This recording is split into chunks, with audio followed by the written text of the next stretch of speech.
Ésaïe 9, verset 1. Le peuple qui marchait dans les ténèbres voit une grande lumière.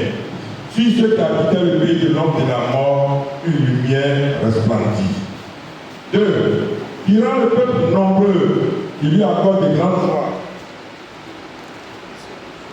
Il se réjouit devant toi, comme on se réjouit à la moisson, comme on pousse des cris dans les restes au partage du butin. 3. Car le joug qui pesait sur lui, le bâton qui frappait son dos, la veste de celui qui l'opprimait, tu les brises comme à la journée de Madian. Yes. Isaiah, orí kẹsàn-án, ẹsẹ̀ ìkíní, ṣùgbọ́n ìsìnkú náà kì yóò wà níbi tí wàhálà ń bẹ nísinsìnyí. Gẹ́gẹ́ bí ìgbà ìsáájú ti mú ìtìkú wá sí ilẹ̀ Sebuloni àti ní ilẹ̀ Nẹ́ftálì, bẹ́ẹ̀ ni ìgbà ìkẹyìn yóò mú ọ̀la wá sí ọ̀nà òkun ní ìhà ẹkùn Jọ́dánì, Gálílì àwọn orílẹ̀-èdè. Un enfant de Dieu ne peut pas prendre.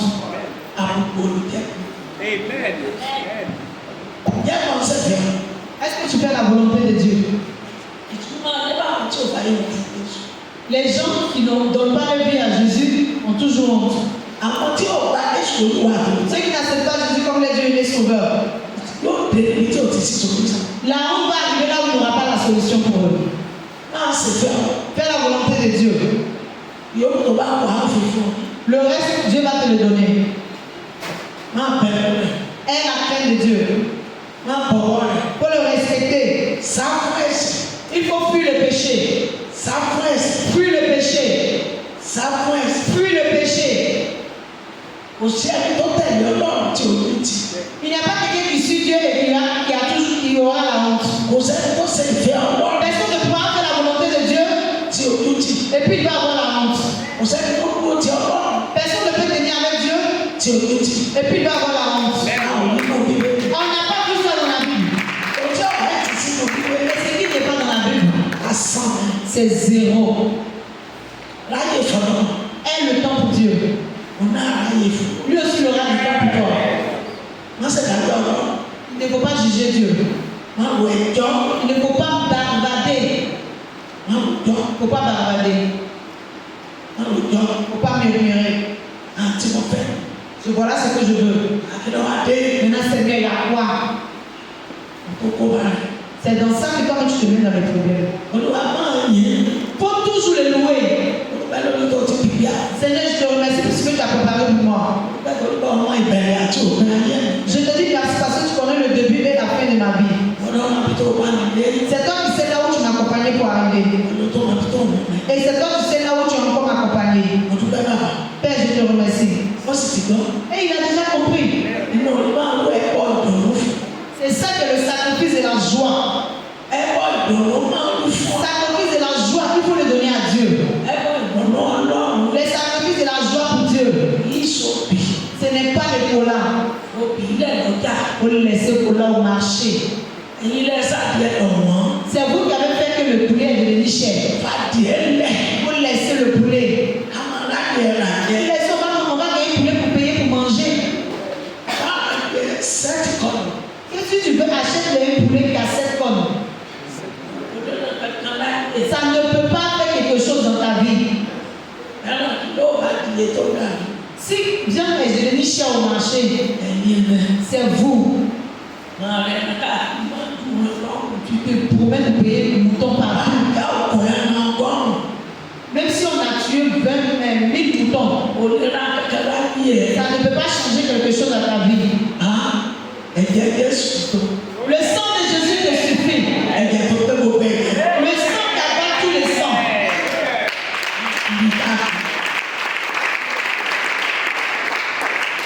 Nous serons heureux. Arrête de te promener. C'est ce qui te retarde. Si tu t'es lavé dans le sang de Jésus et que tu as appris sa parole, tu restes tranquille.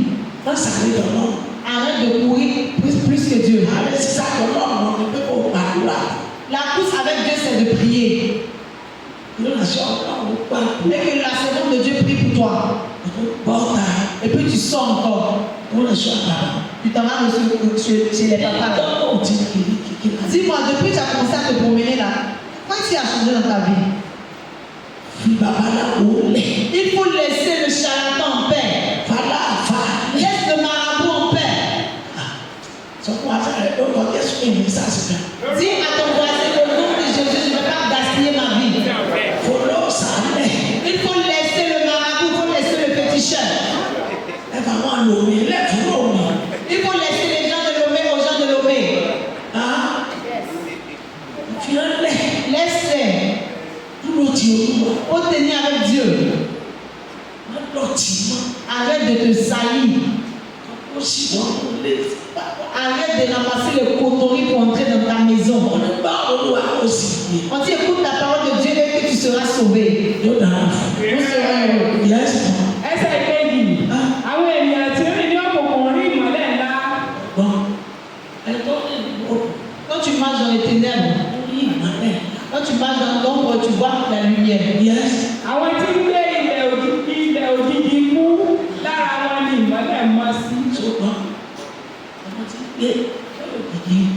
Ceux qui sont au séjour des morts, c'est sur leur corps que la lumière descend. Tu es là, tu te promènes. Tu cherches protection.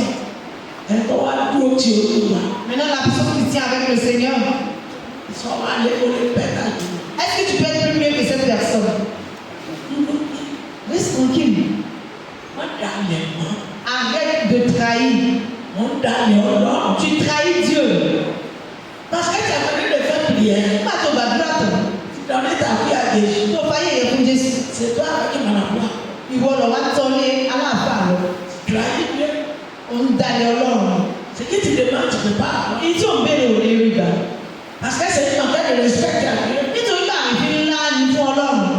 On dit que elle me demande. Et opère l'homme. Moi, le créateur de tout ça. Et puis tu me donnes un gogo. Il me demande si bien qu'ils font faire. Et puis ça va, c'est que. Et tu vas en ordre le mien. D'accord, on a qu'à. Ok, c'est pas la commande.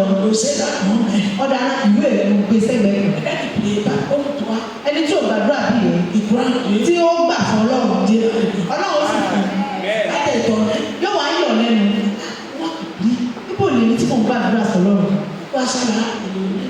Kí ló dé tí èyí tí ò bá àdúrà sọ̀rọ̀ kí ló dé tí òun wá sàn jù mí lọ.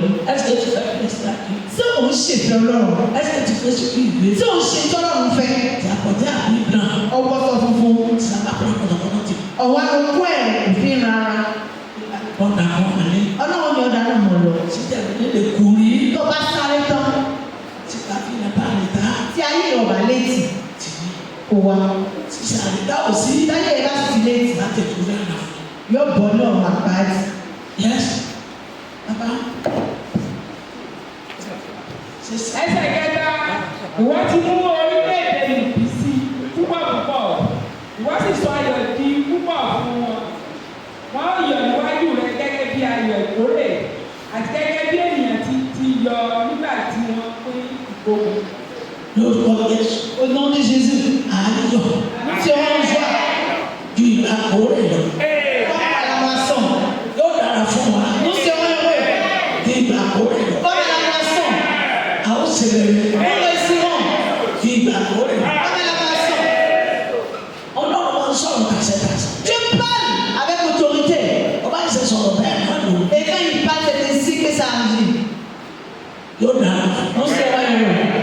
Nous n'aurons pas honte. Asseyez-vous tranquillement en joie. Car toute chaussure qu'on porte à la mêlée et tout vêtement guéri au lieu dans le sang seront livrés aux flammes pour être dévorés par le feu. 5. Car un enfant nous est né, un fils nous est donné, et la domination reposera sur son épaule.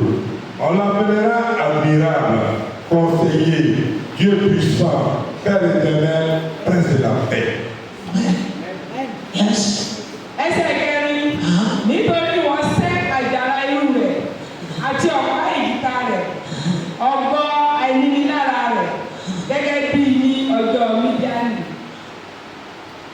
Ọba ẹsẹ̀ Tu es en train de pécher avec Dieu.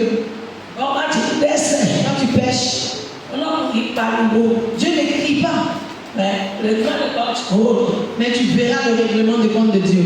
On va se aller coucher. Et puis tu vas dire non, que la vie est contre toi. Aïe, quoi. La vie, le monde est là. Hein. Donc, beaucoup de problèmes. On y a lié. Mais tout le monde, ce n'est pas forcément les gens de ténèbres. Beaucoup de problèmes. On y a Tous les problèmes là, ce n'est pas forcément les gens de ténèbres. On va nous retirer. Si tu tiens avec l'Éternel, qu'est-ce que tu veux qu'il ne peut pas faire? Qu'est-ce qui te plaît qu'il ne peut pas te donner? Ah, yes. C'est un Dieu de miséricorde. Et quand il te fait face, il te fait la faveur. Le bordel là ne peut pas se gâter. Écoute la parole de l'Éternel. Et fais sa volonté. ẹsẹ̀ karùn-ún nítorí gbogbo àmọ́ra àwọn ológun nínú ìrọ̀kẹ́kẹ́ àti aṣọ tí a yí nínú ẹ̀jẹ̀ yóò yẹ fún ìjóná àti ìbínà. Alors dites-moi, quel est les vêtements du guerrier? Quelle est ta préparation? Sorcier devant Dieu. C'est quelle puissance qui peut se combattre avec Dieu? Il n'y a pas. Et il n'y aura pas. Il n'y a pas la puissance qui est comme celui de Jésus. Il n'y a pas la puissance comme celui du Père. La puissance qui dépasse la puissance.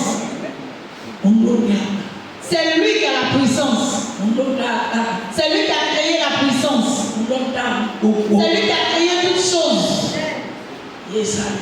Arrête de courir. Maman, arrête de courir. Papa, arrête de courir. Les jeunes, arrêtez de courir. Les diacres, arrêtez de courir. L'homme de Dieu, arrête de courir. Toutes les jeunes filles comme les jeunes garçons, vous ne pouvez pas aider Dieu. Et tu ne peux pas faire les deux à la fois. Toi et le Satan. Et soyez amis. Et puis toi et Dieu être amis encore. C'est pas possible. Jamais. Il n'y a pas deux capitaines dans un bateau. C'est un seul que tu vas choisir. Nous serons heureux. Faisons la volonté de Dieu. Il ne faut pas te divertir avec la puissance des ténèbres. C'est zéro. C'est zéro. C'est zéro. Il y a d'autres choses qui arrivent à certaines personnes. Ce n'est pas tout qui est le diable forcément. Ce n'est pas tout qui est les sorciers. Maman dit souvent qu'elle regarde dans l'esprit. C'est comme si elle est en train de regarder un film. C'est les films de bonheur, les films de réussite. Ce qu'eux tous ils sont. Dieu le dit à maman. Si d'autres sont en train de faire les éloges de Dieu,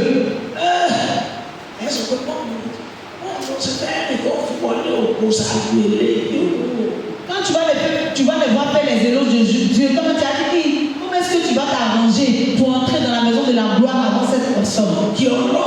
Ils font son éloge. Vieillard comme jeune. Ils vont se lever pour acclamer. Parce qu'ils savent faire l'éloge de Dieu. Est-ce qu'il n'a pas mis quelque chose de ténèbres en bas?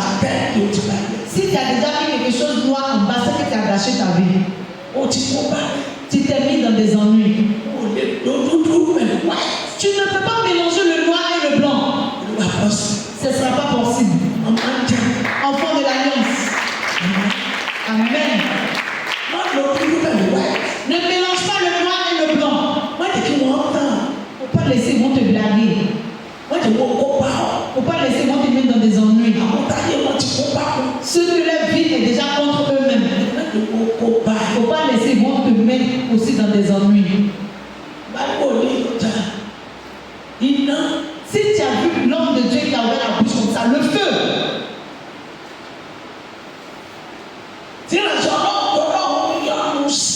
L'homme de Dieu que Dieu a accepté et qui a la crainte de Dieu, s'il a prié pour toi, accepte que ta prière est exaucée. C'est lui qui l'a envoyé. Et ce que nous voulons, maman va dire à Dieu. Si c'est maman qui est devant, c'est pas elle qui l'a envoyé. C'est elle qui va se lever. Que ok, je vais faire face à vous les gens. Et puis elle va mettre son épaule en haut. Qu'est-ce que vous tous vous voulez? C'est moi. Mais Dieu ne peut pas. L'alpha et l'oméga. C'est lui qui a la solution. C'est lui qui a la puissance. Amen. Elle dit qu'elle ne peut pas mélanger le noir dans son ministère. Elle ne peut pas mélanger le noir dans son ministère. Non. Si elle n'a pas mis les choses de ténèbres dans l'enfant qu'elle a même accouché, elle ne peut pas mettre quelque chose de noir pour vous fidèles. La prière qu'elle fait là, faut le laisser, ça va te souffrir. Il faut te détacher. Il ne faut pas attendre quelque chose. Si tu n'attends pas quelque chose, ce que tu veux là, ça va te trouver comme visiteur. Amen. Parce que quand tu attends quelque chose, tu ne pourras pas prier. Tu ne pourras pas faire la volonté de Dieu. Tu vas commencer à mettre Dieu en colère. Mais si tu n'attends pas, ce qui te plaît, c'est là que Dieu va te supporter. Parce que son nom c'est l'étornement. Quand on dit miracle, c'est la personne qui fait. Lorsqu'il n'y a pas acte, lorsque les voies sont fermées, c'est lui qui passe la voie. Dans le sommeil, quelqu'un qui dormit dans le trou, si ce n'est pas son père qui a dit qu'il peut être zéro, et il a pris un loup fait, il a descendu ça sur eux. Il dit ma fille n'est pas peur. Il a pris faire pour les bloquer. Et maman les a vus. Il dit ma fille, il faut partir.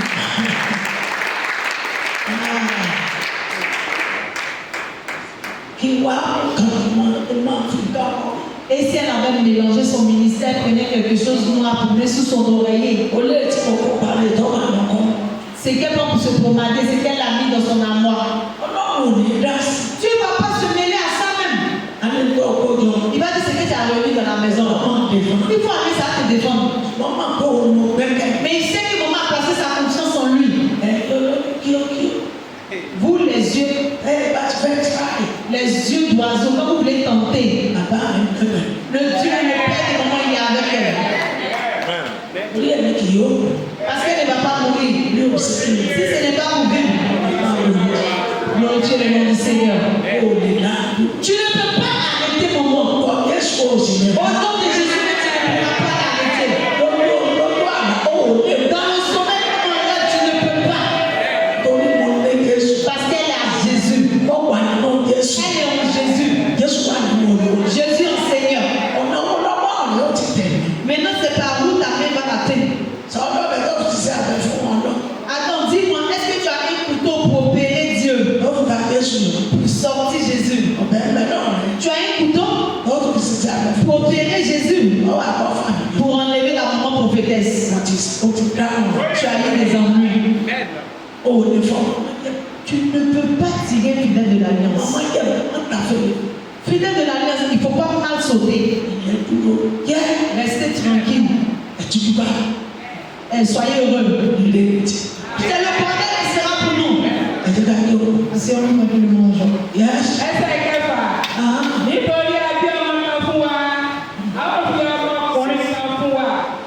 Ìjọba yóò sì wà ní èjìká rẹ̀.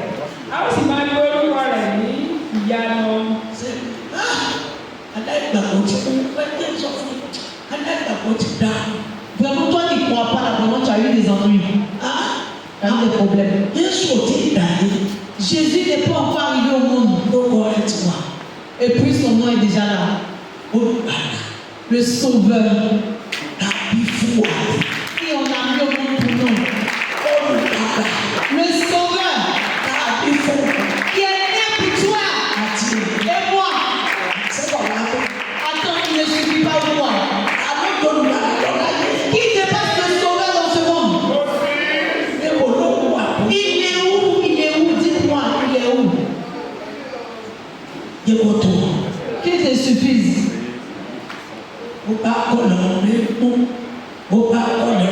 Ça va avec ma couleur. Le sang de Jésus.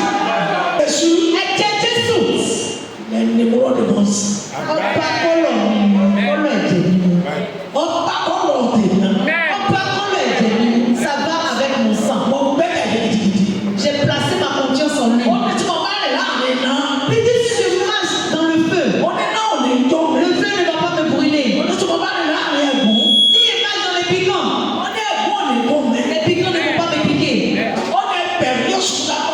Il dit 1000 tombera à ma droite, 10 000 à ma gauche.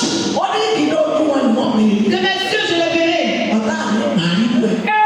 ennemi, tu vas tomber. Quand la mort va tordre ton cou à mort, je vais te regarder comme ça. Parce que c'est la recommandation. C'est le commandement de Dieu. 1000 tomberont à ma droite, 10 000 à ma gauche. De mes yeux je le verrai. Aucun malheur ne peut m'arriver. Venez, attendez, qu'est-ce que vous voulez? Qu'est-ce que vous voulez? Qu'est-ce que vous voulez? Qu'est-ce que vous voulez? Dieu n'est pas loin. Il est près de nous. Qu'est-ce que tu vas faire pour le prendre? Pourquoi tu vas avoir peur? Il faut marcher au milieu des ennemis. Ils sauront que Dieu est avec toi. Ils sauront. Il dit aucun malheur ne va m'arriver. Il dit encore des fléaux ne vont pas me toucher. Maman a dit à nous les fidèles de l'Alliance. Maman dit elle ne sait pas si tu arrives sur toi que tu ne crois pas. C'est que tu prends pour fermer ton nez là. Ça peut faire quoi? Maman dit, Dieu a dit à maman que l'homme est animal. Dieu a commencé à parler à maman. Il dit, regarde comment l'être humain est animal. Regarde comment les docteurs sont des animaux. Regarde comment les leaders sont des animaux. Il dit, qu'est-ce qu'il y a? Pourquoi il ne peut pas m'appeler moi Dieu? Et c'est les caches et les chiffres, ils peuvent fermer les yeux. Il dit, est-ce que moi je ne peux pas les sauver? Il dit, regarde mon enfant. Dis-moi, est-ce que le nouveau-né, est-ce qu'il a un cache-nez?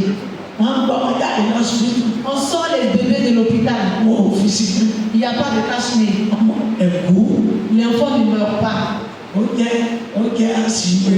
un fou. C'est un fou. C'est un fou. La personne qui ne connaît pas Jésus, c'est un fou. Le jour où maman a dit ça, le pasteur a dit à maman, mais oh Jimmy.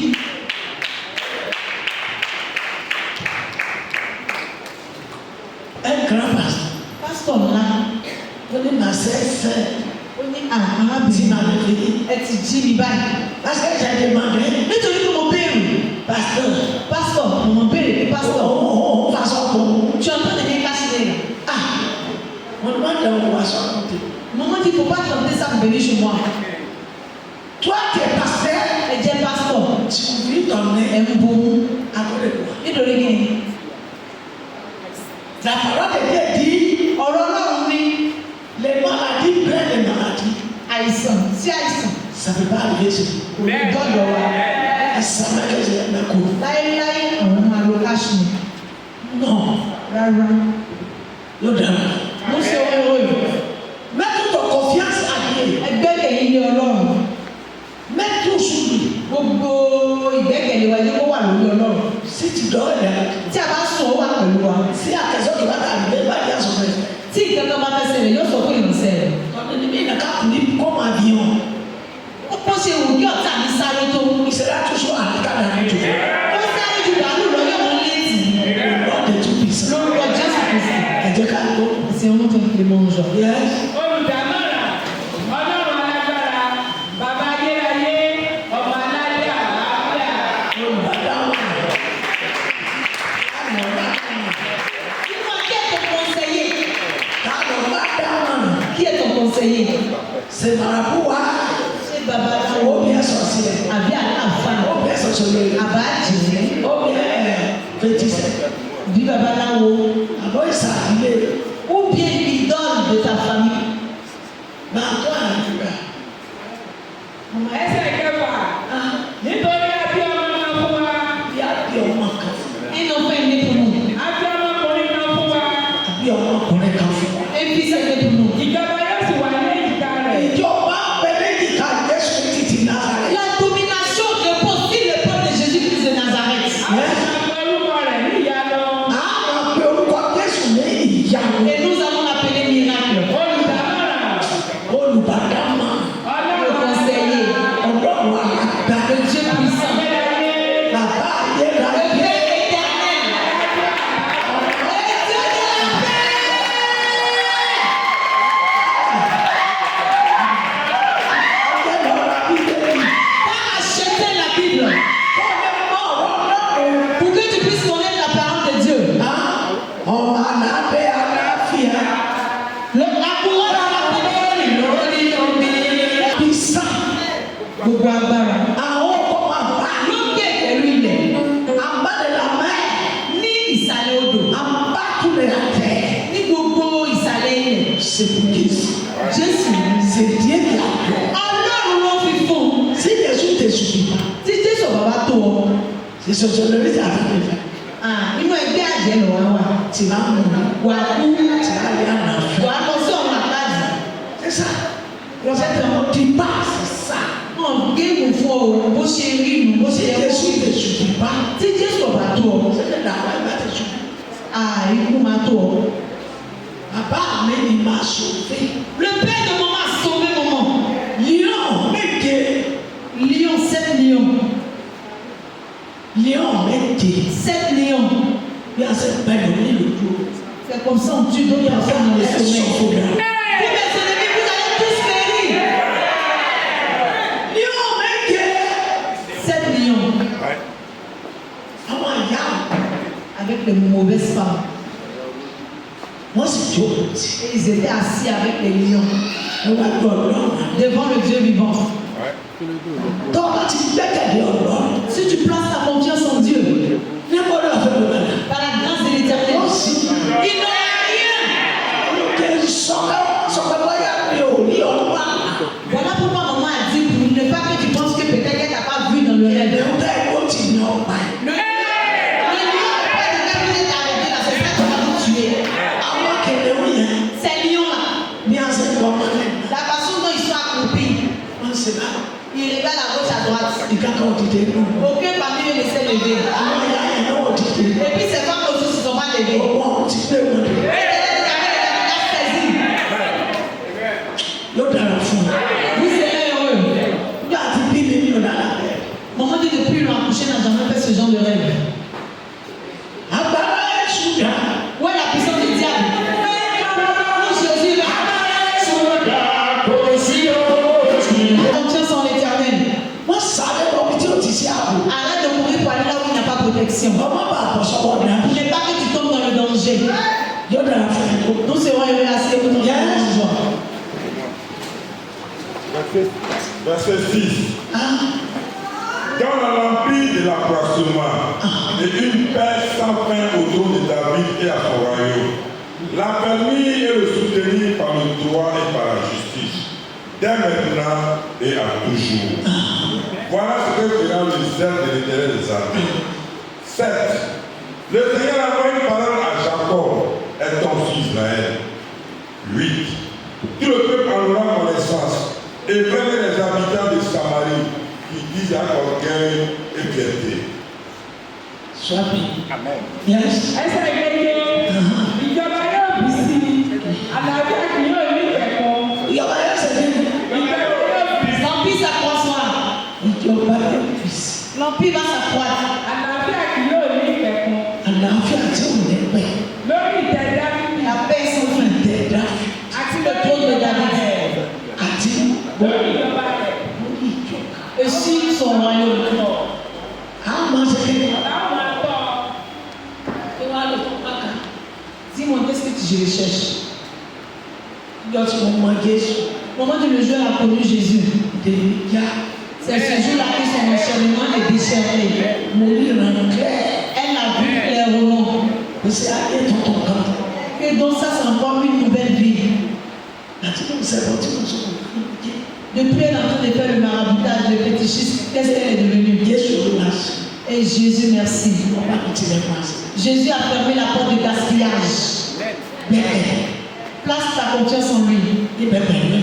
Il est avec toi. Amen. Èyí sọ ẹ̀rọ. Ce n'est pas un menteur. Ẹ̀dọ́ náà ta ló wà fẹ́ máa wò. Pardon, dis-moi, Dieu peut mentir à qui? Sọ láti lórí rẹ̀. Est-ce que tu as l'autorité sur lui? Ọba kú ọ̀kẹ́ ló sì. Si Dieu t'a insulté, tu peux faire quoi? Yọ̀wọ̀ àkàrà. Et puis il va venir te mentir. Ọba ṣe sọ̀rọ̀ bẹ́ẹ̀ náà lò. Quand il parle, c'est ainsi. Bàbá tó ń sọ̀rọ̀ tàṣẹ̀tàṣẹ̀. Le Dieu qui parle avec autorité. Gbẹ́kẹ̀lé. Place ta confiance en lui. Mo gbẹ́kẹ̀lé kúkú tì í. Maman a placé sa confiance en lui. Elle n'a pas eu au nom de Jésus. Yóò tì í. Et elle n'a pas honte. Bẹ́ẹ̀ ẹ bá gbẹ́kẹ̀lé. Et nous tous qui avons placé la confiance en lui. Olúwa ṣe ń bẹ̀tí àwọn ẹ̀rọ. Comme Dieu a préservé sa miséricorde et à jamais. Lórúkọ Jésù. Au nom de Jésus-Christ. Ojú kì yóò tì í. Nous n'aurons pas honte. Ààrẹ nìkan tó kúkú. On a vu quelqu'un assis. Àwọn ọ̀nà sí máa ń pẹ́ àwọn ọ̀pẹ̀yẹ. Padà òfin wa lọ́dọ̀. Ọlọ́run máa ń lórí. Dieu va toujours nous fortifier. Yóò ní tì í. Nous n'aurons pas honte. Gbẹ́kẹ̀lé. Place ta confiance en lui. Ibi Jésù ọba yọ̀ ọ̀dà. Si Jésus n'a pas accepté, Tí Ọlọ́run ọba yọ̀. si Dieu n'a pas accepté, Kò sí tó lè pa. il n'y a pas d'amour qui peut tuer. Ọba gbẹ́kú. Le Dieu qui avale la mort. Ọlọ́run máa wọ ọ̀tá rẹ̀. Il peut souvent regarder mon ennemi. Ọ̀tá rẹ̀ máa fa àwọn ẹ̀. Que mon ennemi commence à faire le malin. Máa ṣe báyìí. Il commence à pointer du doigt. Sọ fún ẹ̀ dára rẹ̀ náà. Oh, il se fatigue. Ó dára ẹ̀ náà. Mon ennemi se fatigue. Kò tó yẹ fífẹ́ rẹ̀ ó tó bí sísá tó. Maman dit le trou là, c'est tellement large que ça va ici au château. Ọwọ́ àdúgbìkì. Et puis c'est vaste. Kò sí bẹ́ẹ̀ lódì. Il n'y a pas quelque chose que l'on peut attraper. Ọlọ́run bẹ̀. Dieu est là. Mọ díẹ̀ náà. Ó wà. Mọ díẹ̀ fọ́. Ìgbà fẹ́. Ó wà pẹ̀lú. Il écoute. Il la défend. Il voit toujours la grandeur. Wọ́n sọ fún ọ pé Il est moins que eux. ló ta ilẹ̀. Faut pas la tenter. Ló ta ilẹ̀. Faut pas la tenter. You try and you die. Si tu vas tenter, tu meurs. Yóò ṣe tán. Tu es prêt à mourir. Yóò dára. Nous serons heureux. Ojú ọ̀rẹ́ ti. Nous n'aurons pas honte. Ẹ jẹ́ ká lọ. Merci à nous tranquillement en joie.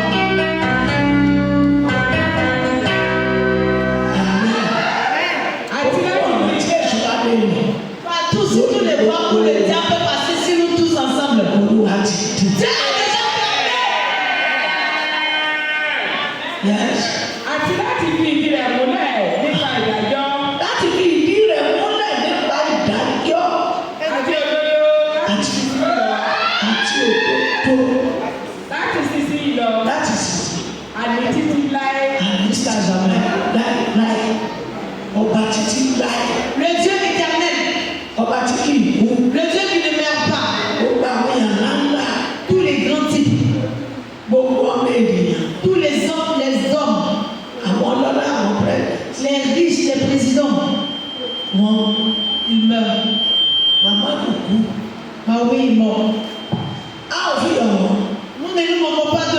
Mais Jésus est mort pour moi. Le troisième jour, il est ressuscité. Jésus n'est plus à la place de la mort. Mais Jésus n'est pas parmi les morts. Parce que mon Père n'est pas parmi les morts. Il est avec moi. La puissance suit la mort. L'acommandement suit la mort. Mais Dieu que la mort voyait qu'il fuit. Les sorciers ne voient et puis tremblent, ils se prosternent. Et Dieu qui ne meurt jamais. Jésus ne va pas nous abandonner. Amen. Yes. Ìtara Olúwa àwọn ọmọ ogun yóò ṣe èyí. Ìtara Olúwa àwọn ọmọ ogun yóò ṣe èyí. Les ailes de l'Éternel.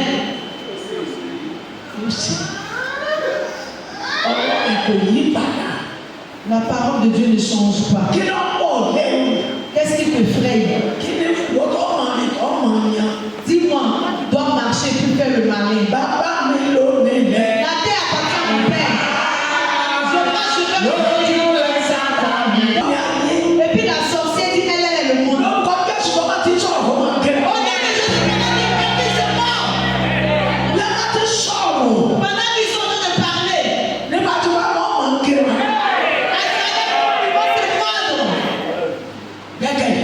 place la confiance en lui. Yes. Ẹsẹ̀ kẹjọ, Olúwa náà rọ̀ sí Jákọ́bù. Ó sì Envoie la parole vers Jacob. ó sì ti pàdé Ísírẹ́lì. Et il est tombé sur Israël. La parole de Dieu.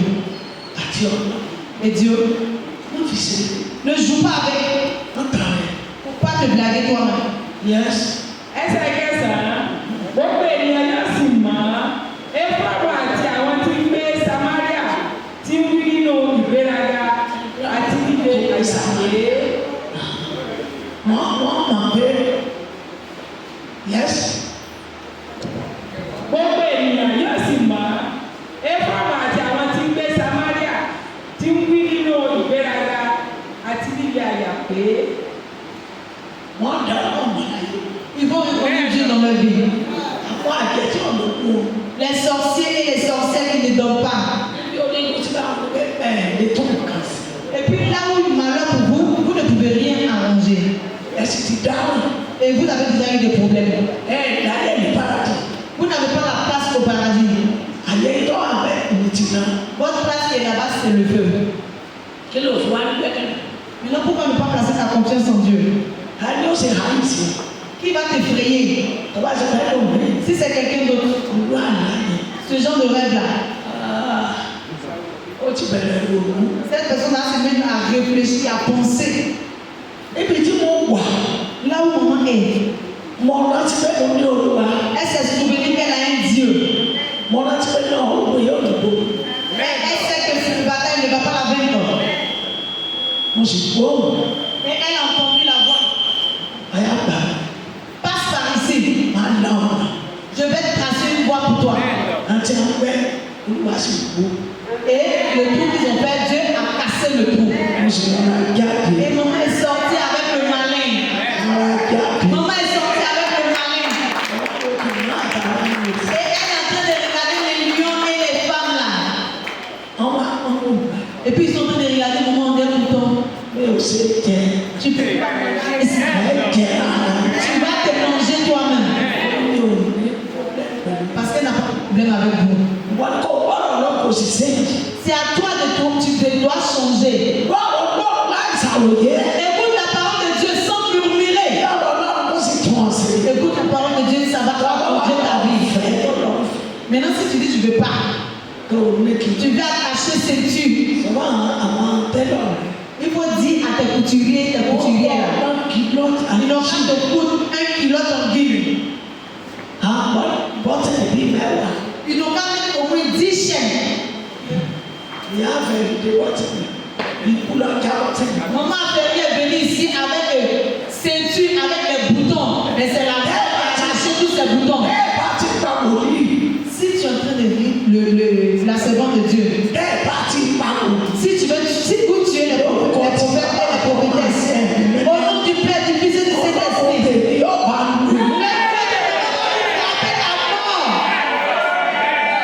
Yàwó ní.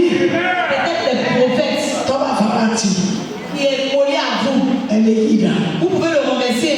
Mais maman, Ne kò lọ fún mi. par la grâce de Àti l'Éternel, àwọn tọ́lá fún mi. et ce que Dieu a pris Àti dans gbogbo ses ọmọ cœurs, máa ń jẹ. et tous les fidèles de l'Alliance, Ẹ tó bẹ́ẹ̀.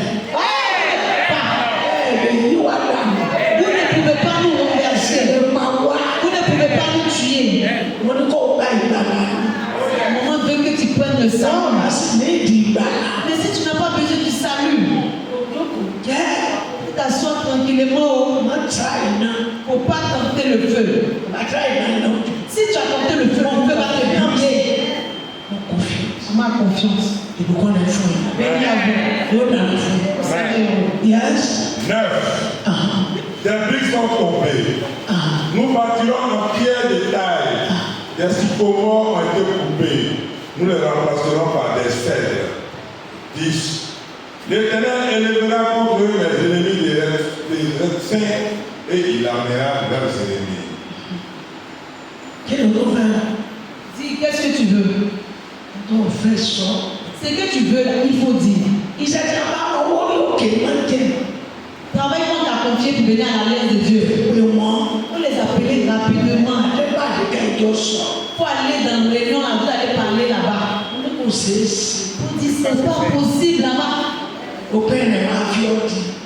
À la fin de toute chose, ils vont te prendre toi pour Fi remplacer. ọ́ di tó béèrè. Mais si ton peuple pour remplacer, c'est ce que tu auras voulu. Hein. Tètè lọ sọ̀rọ̀. Va rapidement le dire. Ọba lọ ọgọ́rùn-ún ọdún bí kò lọ fún mi. Mon cher, si tu as fait parent ici, par la grâce de l'Éternel, Ó lè sẹ́sẹ̀. tu ne peux pas travailler ici. Lẹ́yìn òkú. À part que tu meurs. Ṣé fi ọ̀la? Fais la volonté de Dieu. Yes. Ẹsẹ̀ kẹwàá. Bíríkì wọn ní ṣubú lulẹ̀. Bíríkì. Des briques. Ṣubú lulẹ̀. Ṣùgbọ́n àwa ní òkúta gbígbẹ mọ́. Akéyí símọ́rì lélẹ̀. Ṣùgbọ́n àwọn òbí ní kédárì pàrọ̀. Ó ti gbọ́. Tu entends? Orí ilẹ̀ lọ wà wọ́n wà lórí àpáta. Toi, tu es sur la terre, le sable. Nous, nous sommes sur le rocher. A lè ṣu. Nous ne pouvons pas tomber. Ẹ̀ẹ́dá ẹ̀yìntì ò lè ṣu. Parce que lui à qui nous nous sommes adossés, il ne peut pas tomber. Yí padà. Il faut changer. Ọlọ́run dá ọ̀hún. Dieu te connaît. Mo sì wí. Et maman parle. Mo ń wí. Maman parle. Tètè kí wọ́n fi ọ́ di. Il faut rapidement te sacrifier. Sọ fún pé ẹ ò lè ṣe. On leur dit que le travail qu'ils t'ont donné là, tu ne peux pas faire. Mo lọ lóòjọ́ mi. Que où soit, ils n'ont pas t'envoyer dans autre église. Ọba sì lọ lóòjọ́ mi. Et si tu allais dans autre église, Ọlọ́run tún ní fún ọ̀sẹ̀. Dieu ne va pas encore te donner le pouvoir de le faire. Kọ́ ẹsẹ̀. Il faut abandonner le péché. Rapproche-toi de l'Éternel. Fais la volonté de Dieu. Àwọn ẹgbẹ́ mi wo ìwé máa. Marc, Máa. allez dans le livre de Marc. Orí kọ̀ọ̀kan. Marc 11, s'il vous plaît. Ẹsẹ̀ kejìlélógún. 11, pardon. Títí dé 22, ìkẹrìnlélógún. 22 à 24. Pápápá. Marc 11, Marc 11, 22 à 24. verset 22. Jésus prit la parole et leur dit, ayez foi en Dieu. 23. Je vous le dis en vérité, si quelqu'un dit à cette montagne, ôte-toi de là et jette-toi dans la mer, et s'il ne doute point en son cœur, mais croit que ce qu'il dit arrive, il le verra s'accomplir. 24. C'est pourquoi je vous dis, tout ce que vous demanderez en priant, croyez que vous l'avez reçu et vous le verrez s'accomplir. Amen. Yes. Máàkù orí kọkànlá. Ẹsẹ̀ kejìlélógún. Jésù sì dá ó sì wí fún wọn pé ẹni ìgbàgbọ́ ni ẹni ìgbàgbọ́ sí Ọlọ́run. Ẹni ìgbàgbọ́ sí Ọlọ́run. Ó ṣe olúwa. Ayez la foi en Dieu. Yes. Ẹsẹ̀ kẹtàlélógún. Lóòótọ́ ni mo wí fún yín. Lóòótọ́ ni mo wí. Ẹnikẹ́ni tí ó bá wí fún òkè yìí pé sídìí kí o sì bọ̀ sínú òkun. Tí kò bá sí iyèméjì ní ọkàn rẹ̀, ṣùgbọ́n tí ó bá sì gbàgbọ́ pé òun ni ó wí yóò ṣẹ. So- Yóò ṣẹ bẹ́ẹ̀. Ó lè rìn lórí omi ní Jésù ti. Tu peux marcher sur l'eau comme Jésus. Ṣùgbọ́n ìgbàgbọ́ rẹ̀ ní ọgbọ́n mi. Mais c'est ta foi qui ne doit pas trébucher. Láti Jésù ọdún náà sẹ́kọ̀ọ́ ní ọdún máa bọ̀. Quand Jésus a dit aux jeunes, viens, Il est arrivé, il regarde Jésus. Il regarde l'eau. Jésus devient. Et il est parti. Et il est allé. Il n'est pas arrivé chez Jésus. Il regarde l'eau. Et puis il est en train de descendre. S'il n'y avait pas Jésus, il allait tomber. Si ta foi tient, tu vas commander. Si tu crois en Dieu, maman n'a pas dit qu'on croit au diable. Comme un pasteur qui est allé aux eaux de Nigeria. Il dit ne vous rapprochez pas de là. Il dit non, il a déjà gelé. Oh, c'est l'autorité de Dieu qui a permis que Daniel soit vainqueur. Papa pasteur, il ne faut pas partir. Il a mis sa Bible là derrière comme ça.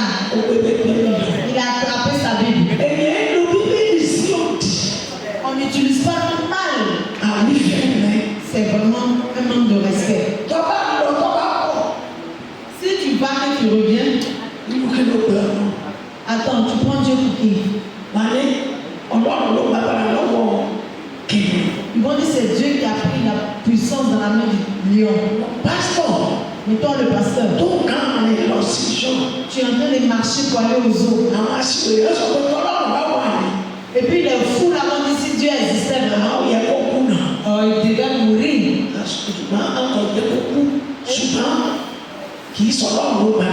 Il doit dire que non, il ne doit pas mourir, mais ce n'est pas Dieu qui a marché de Daniel. Un autre pasteur est parti et il a été sauvé. En fait, lui, il a été orgueilleux. Il ne faut pas partir. Il dit il va partir. Il est arrivé là-bas. Avant qu'on ouvre la cage du lion, on lui dit retourne-toi. Le monde qui était là dit retourne-toi. La sécurité dit monsieur. Non. C'est rendu orgueilleux. C'est pas nous là. Et puis il nous ici. La Bible, c'est qui l'a attrapé. La Bible, il faut pas rien. C'est pas ça son nom. Et c'est l'accent. Il a fait petit cas. Quand on dit Sogoumi, mais la Bible en haut. On va Bible, ça a dit. On va dire qu'il est fort pour que tu le sais. La Bible, il faut ils sont pas élevés. On sort comme ça. On est au Dana. C'est soit. Et que nous aussi, nous là. Qui nous a un peu rendé. Il fait ses pieds comme. Qui nous a un peu rendé. Quand le pasteur est arrivé là-bas, il a dit d'effrayer le lion. Le lion dit si t'effrayes toi-même mon gars. Et le fou le deuxième fois encore. Le lion a dit de remercier le Seigneur, il a eu sa viande. Le salade. C'est la fête, je vais manger, même intestin, je laisse pas. Il s'est encore rapproché du lion. Il effraie le lion sans savoir qu'il s'effraie lui-même. C'est là-bas le lion dit trop c'est trop. Le lion dit trop c'est trop. Mais toi tu es l'homme. Tu es en train de crier première fois, il n'est pas répondu. Tu cries deuxième fois, sur moi le lion. Et les gens commencent à crier. Le pasteur aussi il est en joie et il se dit que lui il est devenu ça. C'est maintenant il s'est bien rapproché du lion. Et il a encore crié. Le lion a sauté. Le lion a mangé la tête d'abord. Il a d'abord enlevé dans le basket sur sa tête. Qui peut faire comme Dieu? Tu as quitté où? Tu veux faire comme Dieu? Tu veux faire comme Dieu? Tu veux montrer que tu as force. Tu es prêt à mourir. Personne ne peut faire comme Dieu. Personne n'a la force. Une seule force. Il n'y a pas encore la puissance de Dieu. Vous les sorciers, Dieu vous a donné le pouvoir. Mais vous avez mal. Parce que vous avez mal utilisé cette puissance.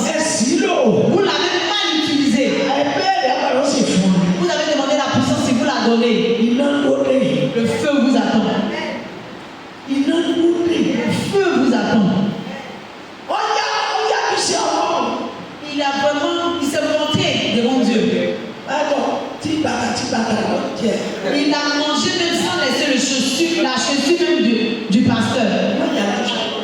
Il ne faut pas être orgueilleux devant Dieu. Aie la foi.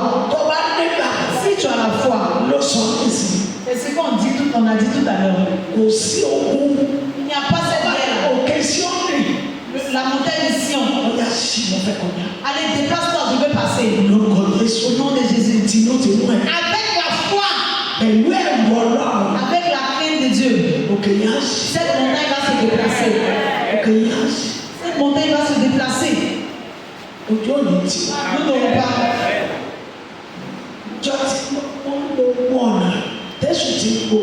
Moment tu dois tous les voir où le diable combat. Il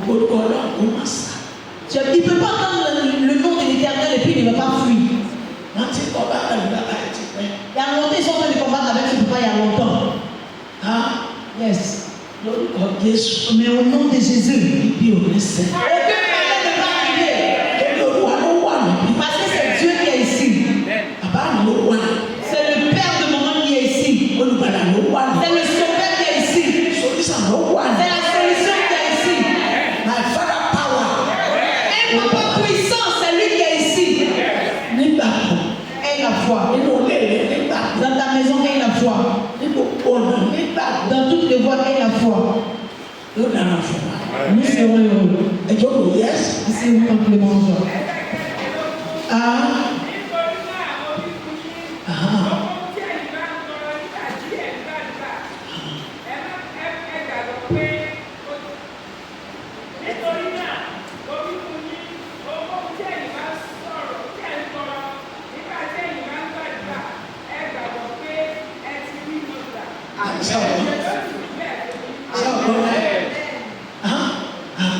Amen.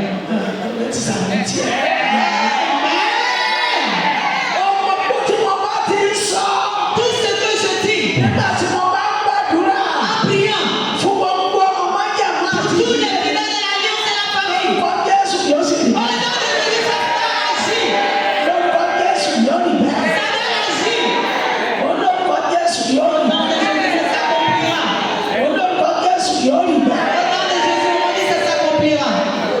ça l'autorité de Dieu est en moment. L'armée de Dieu est en ce moment. Et elle a confiance. Au nom de Jésus.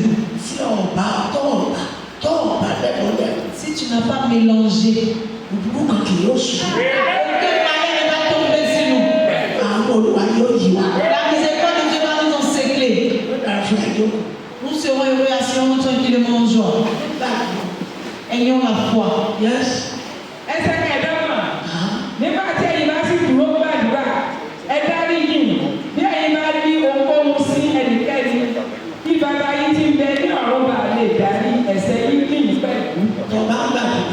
Si tu pries, il ne faut pas garder de rancune. Ne garde pas de rancune. Il ne faut pas te mettre en colère contre ton prochain. Que la personne que je suis en train de me mettre en colère contre lui là, il va se demander est-ce que j'ai raison? Est-ce que j'ai raison?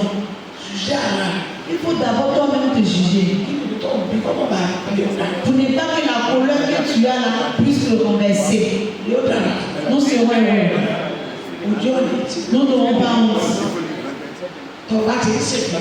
Si tu fais la volonté de Dieu, n'aie pas peur.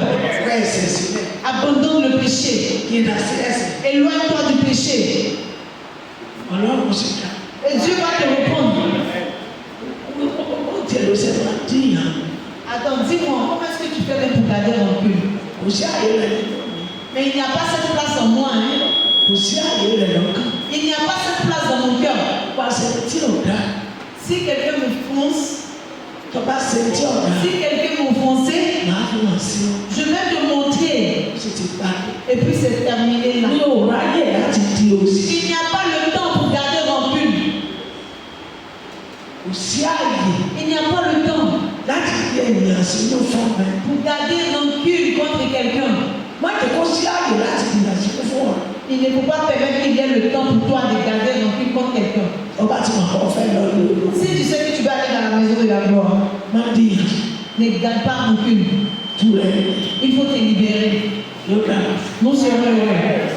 alors c'est quoi Isaiah? Nous allons dans le livre d'Ésaïe. Si tu écoutes la parole de Dieu, c'est vivant. Tu es sauvé. Au titre, Tu es sauvé, c'est suffisant pour toi. on dit qu'à Ésaïe, chapitre 5, c'est identité, de 8 à 9.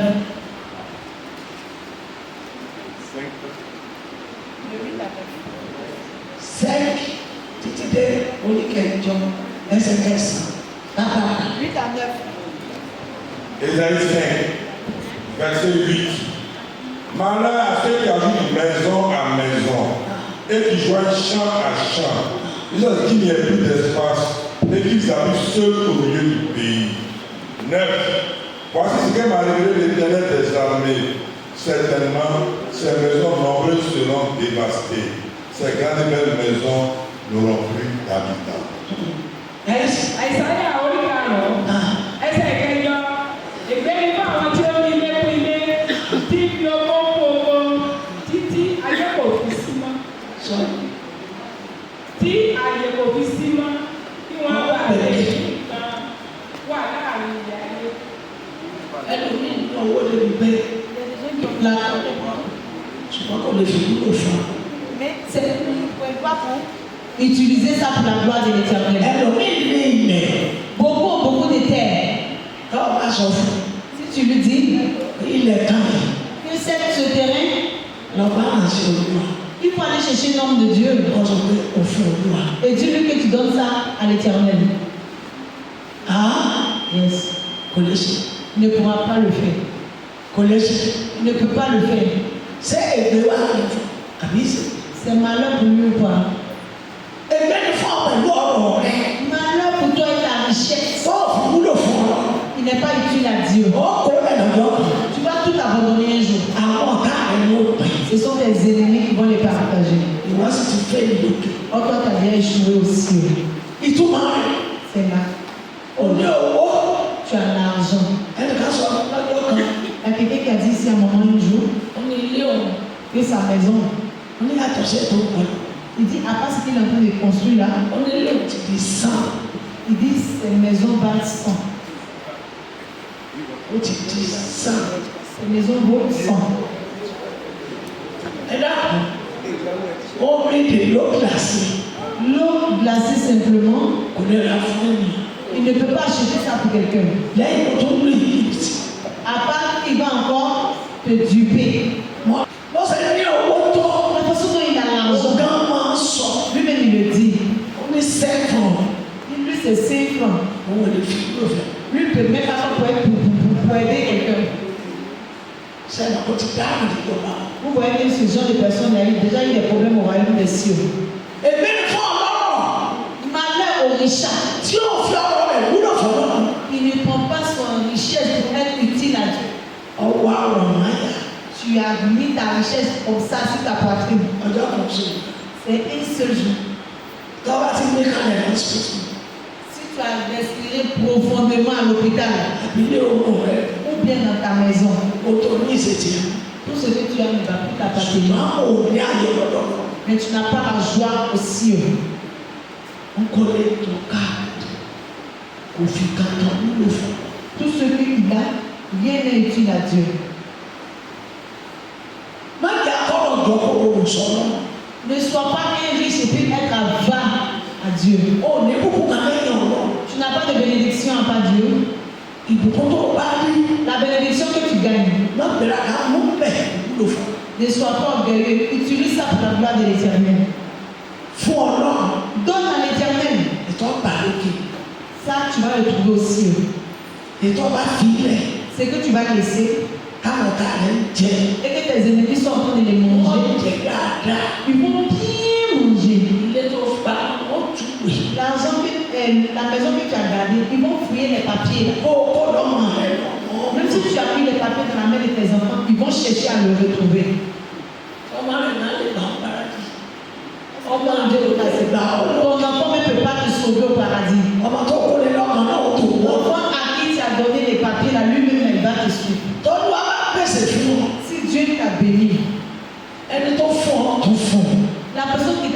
toi aussi il faut lui donner. Tu auras la miséricorde. Yes. Ẹsẹ̀ kẹsàn-án ní etí mi ni Olúwa àwọn ọmọ ogun sọ pé nítòótọ́ ọ̀pọ̀ ilé ni yóò di ahoro ilé ńlá àti dáradára láìsí olùgbé. Bẹ́ẹ̀ tó bá máa wo fíìmù àwọn òyìnbó. Si tu as l'habitude de regarder le film, les films français, Àwọn ilé ńláńláńlá. les grandes maisons, Ó tún ilé ilé ìtọ́lọ́dọ̀ kankan. Les châteaux, les châteaux. les palais, les châteaux.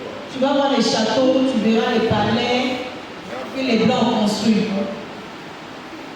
Tó bá débi ilé Fáráò. Quand tu vas arriver à la maison des pharaons, Ilé Fáráò. la maison des pharaons, Ilé Fáráò. la maison des pharaons, Òyì ọ̀fẹ́ mọ̀ bí. non, tu auras vertige. Owó. L'argent, Àwọn àpótí owó. les caisses d'argent Nínú ilẹ̀. dans le sol, Wọ́n sì ń mú jáde. ils sont en train de faire sortir. Gold. De l'or, Ọ̀tọ̀ níbi góòtù wà. l'or est à part, Diamond. les diamants sont à part. Ọ̀kọ̀ọ̀kan dàbí bọ́ọ̀lù. Un est comme des ballons, Wọ́n mú jáde. on les fait sortir, Wọ́n tó fọwọ́ nù. on les nettoie. Ọwọ́ àlára jáde. C'est ici le diamant. Sá sì já. Ça, c'est écrit, ça c'est du diamant. Nígbà tí wọ́n wá gbé àpò náà. Après, ils ont déposé un grand sac Ní blanc. ọkọ̀ òsì. Ils sont en train de mettre dedans. Tó bá rí ní tí ó fi ṣe ilé. Tu as vu Tó son fi ṣe lit. bẹ́ẹ̀dì. Tu as vu son lit. Wọ́n wá dà. Wọ́n wá tó òṣòdì ní fíìmù lọ. Et ils sont en train de prendre pour tous les films Sì aujourd'hui ní ìsàlẹ̀. vers sa tombe. Àti mú àtọ́jú rẹ̀ ti di yẹn. Ses yeux, son nez, tout est devenu du sable. Ó ti di ẹni asán. Il est devenu une personne vaine. Ìtọ́jọ́ lórí tí ò fi bẹ̀rù ọ̀dọ́. Ce qui était utile pour lui, et puis il n'a pas, ça fait qu'il n'a pas la crainte de Dieu là. Okùn ẹ̀mí rẹ̀ sọ̀rọ̀ lérò. Son âme est perdue dedans. Ó jàmá kankan bá tó ọ̀dọ́. Tu n'es rien devant Dieu.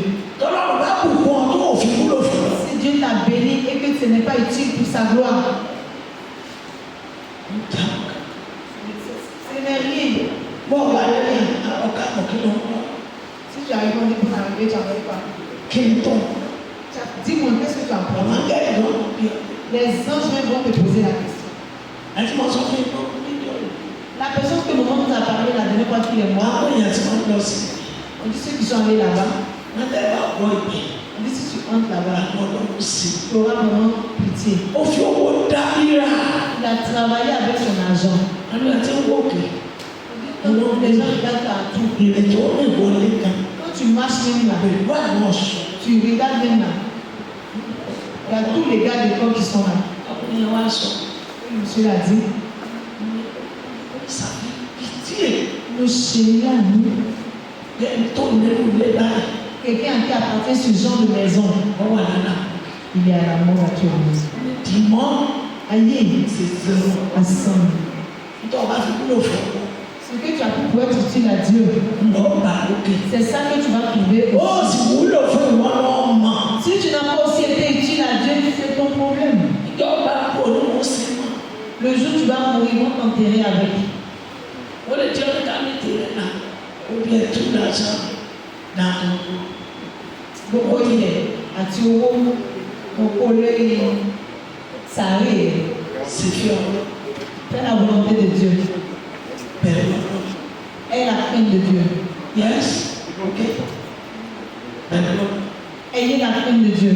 Ojú ọ̀rẹ́ ti. Nous n'aurons pas honte. Tọ́ba bẹ̀rẹ̀ rẹ̀. Si tu le crains, Ìbùkún rẹ̀ fún. bénis à toi. Tọ́ba sì kàn ní ikú. Maintenant, si tu joues au dur, Tọ́ kàn ní ikú. tu joues au dur, Ti pa ah, tant pis pour toi. kàn ní ikú. Joue au dur. Ẹ máa ka Bíbélì. Lisons la Bible. Àwọn ọmọ mi wà láàrin. Il y a des hommes ici parmi nous. Bíbélì ní ìgbà tí òkúta La Bible, c'est comme si tu as attaché une pierre sur eux. ìgbà náà jó wọn. C'est comme si le feu est en train de les Kò brûler. sáyè láti kà. Ils n'ont pas le temps pour lire la Bible. Kò sáyè. Ils n'ont pas le temps. Ayé kí wọ́n máa bẹ̀ fún. Maintenant, dis-moi, tu as le temps pour quoi? O ò ní àkókò kan tẹ́ fi lè ká Bíbélì. Tu n'as même pas le temps pour lire ta Bible. Tò ní ìtọ́lọ́tọ́. Au Aujourd'hui, là, pour aujourd'hui, la foi est relire. Et toi, Toi qui as la foi, va le relire. et toi, Toi qui n'as pas la foi, va le relire. oh là, Tu n'as pas le temps. oh là, Mais tu as le temps pour la mort. pourquoi je l'appelle quand tu vois que ça se continue? Parce qu'il n'y a pas cette personne, là, quand la mort va venir, puis il va dire à la mort, je ne suis pas encore prêt. Et puis, il y a d'autres choses. La personne à qui ça donnait rendez-vous que mardi. Mardi. Et puis mardi ne l'a pas trouvé sur terre. Ça suffit qu'il a porté ce jour-là. Vraiment, c'est pesant. Mon rêve manquait là. Comment dire vraiment depuis ce jour-là? Mon souci c'était de Dieu. Est-ce qu'avec c'est long? On va ouvrir. Habille, on s'y vous. Maman dit combien ils se sont trompés de personnes. On s'y parle. Il a serré la main à maman. Et le camp de leur réforme. Il y a quelqu'un qui l'a appelé au téléphone. Et il dit au gars, Et c'est toi le chef. c'est bon, il Et la personne a entendu ta voix. c'est lui-même. Il a répondu oui. Déjà, c'est la dame qui est en train de parler. C'est lui-même. Oh non, Il y a une corps. et puis lui, il est en train de dire son nom. Il sourit en se présentant. C'est lui-même. Oh non. On va se couper. À la grâce de Dieu, la toute famille là, il m'a dit. On va dire qu'on va faire le mal. On va te dire qu'on va aller dans le coup de mardi. On va se placer. Ah, on va aller l'oublier. À la grâce de Dieu. Et nous, on fait l'or. Il n'y a pas de problème. Aussi, voilà. C'était le best. On doit l'or. Il y a un petit pas. C'est mon d'ailleurs. Bon, quand il compte, Si tu joues au si Dieu. on monte à ce Dieu, on Et puis la parole de Dieu qu'on est en train de dire là, ça t'effraie pas. Tu t'es mis dans des problèmes. Beaucoup de pasteurs n'ont pas le temps. Parce que vous-même, vous n'êtes pas bon. C'est que même si vous avez dit la vérité, vous allez faire ce que vous voulez. Donc eux aussi seront en train de regarder l'heure. S'il a lu ce qu'il a lu, tu as compris, tu n'as pas compris. C'est pour toi-même. Lui, ça va à la maison. Mais maman, elle ne peut pas le faire. Parce que ce n'est pas nous qui allons payer. Elle est en train de préparer sa place au royaume des cieux. Tu n'es pas échoué.